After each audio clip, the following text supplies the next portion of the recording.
Yo, assalamualaikum warahmatullahi wabarakatuh. Selamat sore buat teman-teman semuanya, khususnya yang sudah ada di YouTube Solusi Hutang MB. Ya, pokoknya Anda yang selalu mensupport, mendukung dari awal sampai detik ini, channel ini terus mendapatkan supportan, apresiasi dari teman-teman semuanya. Mudah-mudahan kedepannya channel ini makin berkembang lagi. Oke, ini kita lanjutkan soal gagal bayar di Aku Laku, karena ini pertanyaannya bagus banget ini ya. Dia mungkin menyimak banget di sini.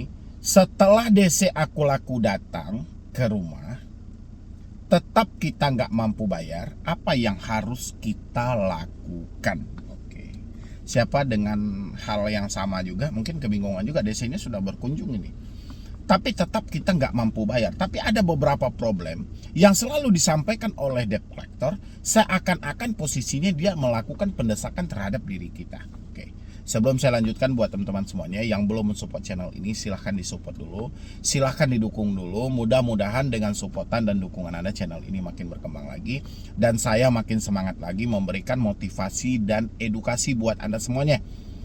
Dan yang mau bergabung di grup WhatsApp, silahkan tinggal klik tombol gabung yang ada di bawah nama channel. Dan yang mau konsultasi langsung juga bersama saya juga boleh. Anda bisa follow Instagram saya @medibroni. Tapi sebelum Anda DM saya, follow dulu ya, karena itu banyak banget sih yang bertanya di DM, tapi saya perhatikan nggak ada yang follow gitu loh. Jadi saya agak ragu dalam menjawabnya itu. Ya, silahkan. Setelah DC pinjol datang ke rumah, ya, terutama dari Aku Laku, yang mana kalau kita melihat dari Aku Laku ini kan bukan kaleng-kaleng juga mereka ya kan, hampir menyeluruh di semua kota kabupaten yang ada di Indonesia. Itu kita lihat di konter-konter smartphone, ya, di konter handphone itu ada namanya Aku Laku. Jadi besar kemungkinan pihak-pihak ketiga yang menjalin kerjasama dengan Aku Laku pun ada di setiap kota kabupaten yang ada di Indonesia, karena mengingat jam terbangnya Aku Laku sudah sangat luar biasa. Oke, kita nggak permasalahin soal pihak ketiganya, yang kita masalahkan adalah hari ini sesuai dengan pertanyaan teman-teman kita itu, setelah DC datang ke rumah kita masih tidak mampu bayar, apa yang harus kita lakukan? Sementara beberapa problem itu selalu disampaikan oleh debt collector. Contoh, Anda harus melakukan pembayaran hari ini juga. Ya, kita tidak bisa, dari perusahaan tidak bisa memberikan toleransi sama sekali. Anda bayar gimana pun caranya. Kan kita seakan-akan didesak. Padahal kita sudah menyatakan kita nggak mampu bayar.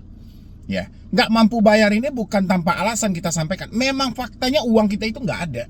Duit kita itu nggak ada, kita harus bayarkan seperti apa gitu loh. Sementara yang mereka butuhkan adalah uang dari pembayaran kita ini.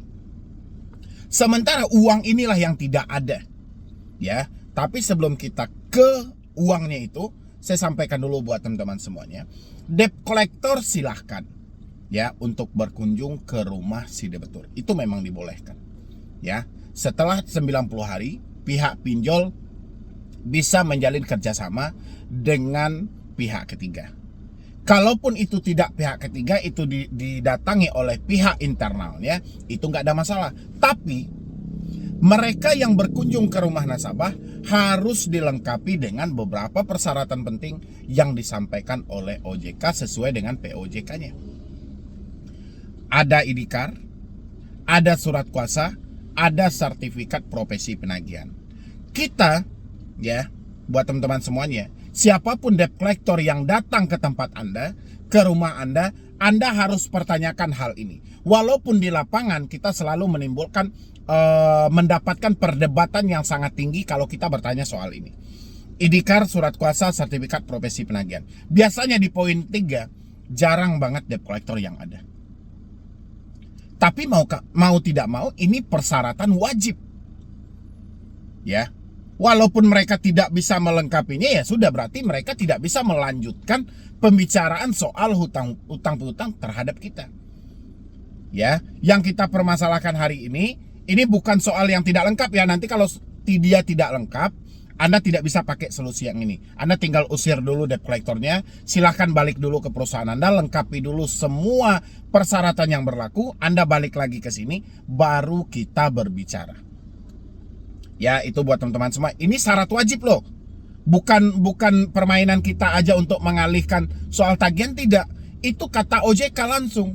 Wajib membawa ID card, surat kuasa, dan surat sertifikat profesi penagihan. Supaya membuktikan bahwa mereka benar dari perusahaan itu dan ada legalitas yang resmi dari otoritas jasa keuangan. Itu tujuannya, bukan tanpa alasan OJK menerbitkan hal itu. Sekarang kita temukan di lapangan ada debt collector yang kekurangan dari dokumen itu, ya berarti itu salah mereka. Suruh mereka balik lagi dan urus baru datang ke sini. Bukan kita mengelak, tidak. Habis itu pertanyaan yang timbul. Pertanyaan yang timbul bukan lagi soal kelengkapan surat-surat ini. Surat-surat sudah lengkap semua. ID card sudah ada, surat kuasa sudah ada, sertifikat profesi penagihannya sudah ada. Tapi kita tidak mampu bayar, Bang. Sementara debt collector terus aja mendesak. Oke. Posisi debt collector adalah penagih. Apapun ceritanya, apapun caranya, mereka datang ke tempat Anda pasti melakukan penagihan. Mereka tidak akan peduli dengan apapun alasan yang Anda sampaikan. Anda bilangin, oh saya nggak ada uang, saya nggak mampu bayar. Mereka terus aja mendesak. Hal apa yang bisa kita lakukan? Ya mungkin kita cuma bisa melakukan adalah mempertegas diri kita di tengah posisi itu. Bagaimana cara mempertegasnya? Oke. Segala alasan sudah tidak bisa lagi mereka toleransi. Kita sampaikan kita tidak mampu bayar, mereka tidak toleransi. Kita sampaikan duit kita nggak ada, mereka tidak percaya. Mereka malah melirik ke barang-barang yang ada di rumah, aset-aset yang ada. Ini nggak ada hubungannya dengan hutang-hutang Anda gitu loh. Lain hal kalau Anda dengan secara sukarela ingin menjual semua aset-aset yang ada, itu kembali ke diri Anda. Tapi tidak ada dan tidak boleh dilakukan pemaksaan oleh debt collector untuk Anda menjual aset-aset Anda yang ada di rumah. Ya, itu harus teman-teman pahami. Dan bagaimana cara menanggapinya, Bang? Mereka telah datang tapi duit kita nggak ada. Oke, sampaikan kepada mereka terima kasih atas kunjungan Anda. Hari ini saya menyatakan tidak mampu bayar. Memang faktanya saya tidak ada uang sama sekali yang harus saya berikan sama Anda. Saya sudah meminta tadi toleransi dari perusahaan, ternyata ini tidak dapat dan tidak dikasih lagi. Dengan berbagai alasan, saya telat sudah lama, galbainya sudah lama, dan banyak lagi versi yang Anda sampaikan. Oke, apapun risiko yang diterapkan oleh perusahaan Anda, saya, ya sebutkan nama Anda, bersedia menerima apapun itu. Tapi ingat buat teman-teman semuanya, kita seringkali menghadapi ketika kita menyatakan seperti ini, debt collector menyodorkan surat kepada kita, tulis surat pernyataan di sini. Itu jangan mau, ya. Saya nggak akan menulis surat pernyataan ini. Bagi saya, perjanjian saya di awal di akad kredit dengan pihak perusahaan Anda itu sudah jelas. Ketika saya tidak mampu bayar, saya dibebankan dengan denda. Ketika denda ini juga tidak saya bayar nantinya, mungkin saya akan dibebankan nama saya cacat atau masuk dalam daftar hitam sesuai dengan aturan berlaku. Kalau Anda mengarahkan saya untuk membuat surat pernyataan dan surat perjanjian, mohon maaf. Ya, saya sudah sepakat dengan perjanjian awal dengan perusahaan Anda. Saya tidak sepakat perjanjian berikutnya dengan Andanya yang datang ke sini. Lantang seperti itu buat teman-teman semuanya. Ya, karena biasanya gini, debt collector itu selalu melakukan penekanan kalau kitanya mampu untuk dia tekan. Dia akan lihat situasi dan kondisi yang ada di lapangan. Makanya saya selalu sampaikan buat teman-teman semuanya, ketika berhadapan dengan debt collector dari pinjol manapun, jangan pernah tunjukkan suatu kelemahan Anda terhadap debt collectornya. Walaupun faktanya kita tahu bahwasanya Anda memang tidak mampu bayar. Anda tidak mampu bayar ada beberapa kendalanya. Ya, uang tidak ada, Anda resign dari pekerjaan, di PHK dari pekerjaan, habis itu usaha Anda yang tidak memungkinkan lagi, dan banyak alasannya, sumber-sumber yang menjadikan uang Anda tidak ada. Tapi debt collector tidak mau tahu dengan hal itu urusan debt collectornya. Yang penting kita telah menyampaikan fakta yang sebenarnya. Ya, tapi ingat, kita menyampaikan hal ini tidak terlepas dari kelengkapan dokumen mereka tadi. Kalau dokumen mereka sudah lengkap dan kita sudah layak untuk membicarakan soal privasi ini dengan mereka, kita bicarakan dan kita sampaikan. Buat teman-teman semuanya, ingat, Anda telat bayar, ya, itu Anda sudah dibebankan dengan denda. Sudah ada kesepakatan di awal. Jadi nggak ada lagi ceritanya surat pernyataan setelah itu, tanda tangan di atas materai, bikin perjanjian yang begana begini. Nggak ada lagi cerita ya. Itu buat teman-teman harus dipahami semuanya. Jangan ada yang ketakutan karena desakan-desakan dari debt collector. Debt collector hanya ujung tombak dari sebuah perusahaan. Ya, mereka hanya anggota. Apapun itu, tujuan mereka cuma satu, tagihan. Ya, sementara kita tidak lari dari tagihan, tapi uang untuk membayar tagihan itu nggak ada. Terjadi perdebatan, jangan tunjukkan suatu kelemahan Anda, apalagi sampai mau mohon maaf Pak dan ini segala macam. Itu akan menimbulkan bahwa debt collector akan melakukan penekanan terhadap diri Anda, karena debt collector melihat satu kelemahan Anda. Dia akan desak Anda, dia akan berbicara dengan nada keras, dia akan berbicara dengan nada teriak-teriak gitu loh.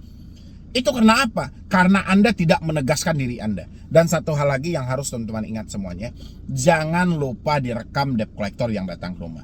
Kita merekam debt collector bukan berarti kita ingin menyebarkan mereka ke media sosial, tidak. Sebagai bukti dokumentasi bagi kita bahwasanya hari ini tanggal ini kita telah dikunjungi. Dan kalaupun nanti mereka bertindak di luar SOP, kita sudah mempunyai bukti. Ya, nggak ada yang salah. Nanti debt collector bilang, kenapa ibu rekam-rekam? Ini rumah saya Pak. Siapapun yang berkunjung ke sini, ini akan saya rekam. Kalau itu nasabahnya ibu-ibu. Kalau bapak-bapak juga seperti itu. Untuk apa? Untuk kepentingan saya buat ke depannya. Sebagai saya menandakan bahwasannya bapak dari aplikasi ini, tanggal sekian hari ini telah datang ke rumah saya. Apalagi nanti kalau bapak tidak melakukan sesuai dengan SOP, ya mohon maaf. Kayak gitu ya buat teman-teman semuanya. Jadi kalau pertanyaan Anda setelah debt collector datang kita tetap tidak mampu bayar, apa yang harus kita lakukan? Pertegas diri Anda, terima apapun risikonya. Jangan tunjukkan kelemahan Anda sama debt collector, tapi tunjukkan bahwa Anda ini adalah orang yang bertanggung jawab. Hanya saja ya, uang kita belum ada hari ini. Bukan kita lari dari tanggung jawab. Kalau kita mau lari, kita bisa aja keluar. Kita bisa aja tidak menemui dia. Ini kita temui dan kita hadapi. Ya, itu sudah menunjukkan bahwa kita mempunyai etikat baik, tapi uangnya belum ada. Kalau debt collector tidak paham dengan konsep itu, ya sudah. Debt collector kan tinggal bikin laporan ke perusahaannya yang bersangkutan belum melakukan pembayaran. Kan simpel. Apa yang perlu diribetkan dari debt collector? Oh, soal debt collector tidak mendapatkan bonus, tidak mendapatkan gaji, itu urusan mereka dengan perusahaan, bukan dengan kita. Ya, buat teman-teman semuanya, kurang lebih dari saya seperti itu. Kalau Anda bertanya, setelah DC Aku Laku datang ke rumah, kita masih tetap tidak mampu bayar, apa yang harus dilakukan? Lakukanlah seperti tadi. Ya, jadi sekian dulu dari saya, Medi Bro nih. Wassalam.